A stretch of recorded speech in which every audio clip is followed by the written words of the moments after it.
இந்த அவையில் நான் பல ஆண்டுகளாக பார்த்து கொண்டிருக்கிறேன். 2 அமைச்சர், பொதுப்பணித்துறை அமைச்சர் சொன்னார் போன வாரம், எல்லா சட்டமன்ற ஆளுங்கட்சிக்கு மட்டுமல்ல எல்லா கட்சிக்கும் நான் சொல்லுகிறேன், உங்கள் தொகுதியில் உள்ள பில்டிங் சம்பந்தப்பட்ட எல்லா விஷயங்களையும் கவனத்துக்கு நீங்கள் கொண்டு வாருங்கள். என் அதிகாரிகள் இங்கே அறையிலே உட்கார்ந்திருப்பார்கள். நான் 2 நாள் நீட்டி தருமாறு பக்கத்தில் இருக்க உறுப்பினர் கேட்டால் நான் கவனத்துக்கு கொண்டு வந்தேன். திங்கட்கிழமை வரை நீட்டித்து தாருங்கள் என்று கேட்டு, இல்லை செவ்வாய்க்கிழமை வரை நீட்டித்து தருகிறேன். எல்லா அதிகாரிகளும் உட்கார்ந்திருப்பார்கள்.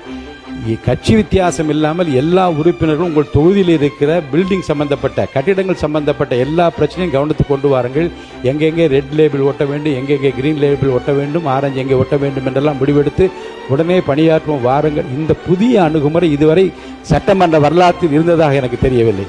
எல்லோரையும் அழைத்து கேட்பதும், சாதாரணமாக என்ன செய்வார்கள் என்றால் ஆளுங்கட்சி அமைச்சரிடம் மற்ற எதிர்க்கட்சியில் இருக்கின்றவர்கள் அமைதியாக சென்று ஒரு மனுவை கொடுத்து விட்டு வந்து என் தொகுதியில் பாருங்க அண்ணா இதை கேளுங்க என்று கேட்பதைத்தான் நான் பார்த்திருக்கிறேன்.